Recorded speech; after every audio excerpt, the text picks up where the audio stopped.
Imagine a world where four titans of history roamed the earth, each driven by an insatiable hunger for conquest that consumed their very souls. These weren't just emperors or generals. They were forces of nature who reshaped continents with their ambition. First, meet Alexander the Great, the original glory hunter who wept because 2 million square miles wasn't enough. Picture a man so consumed by conquest that his own soldiers' desires meant nothing compared to his dream of world domination.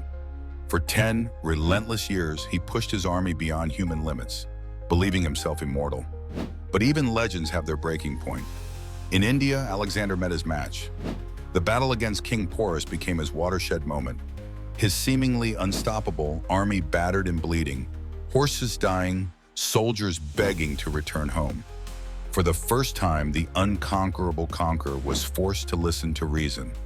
What followed was a twist of fate that would make even the most stoic historians shiver. A night of excessive drinking led to a mysterious illness that would become the stuff of legends. Greek historians claim something extraordinary. His body didn't decompose for 6 days after his death, suggesting divine origins. Modern scientists, however, believe he might have fallen into a coma, possibly even buried alive while still conscious.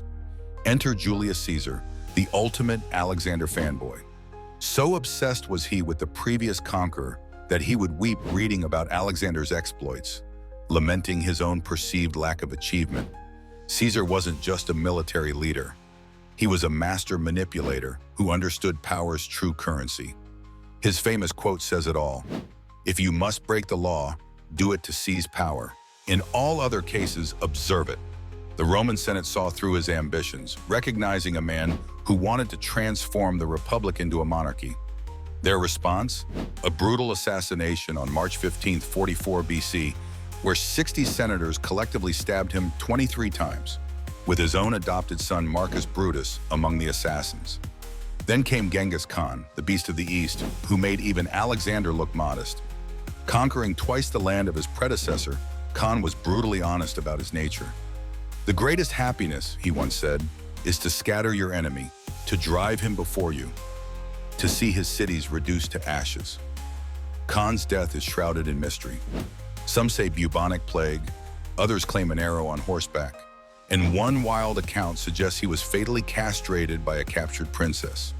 What's certain is that he was so strategic that he ordered his followers to keep his death secret during a crucial military campaign, proving that conquest was more important than his own funeral.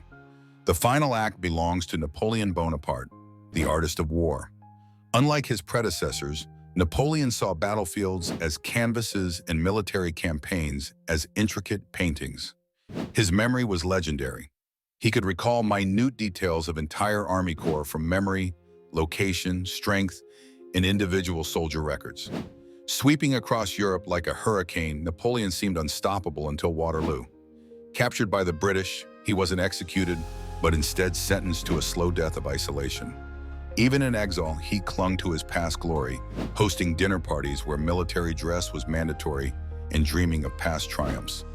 On May 5, 1821, Napoleon made his final confession, speaking of France, his military career, and his beloved Josephine.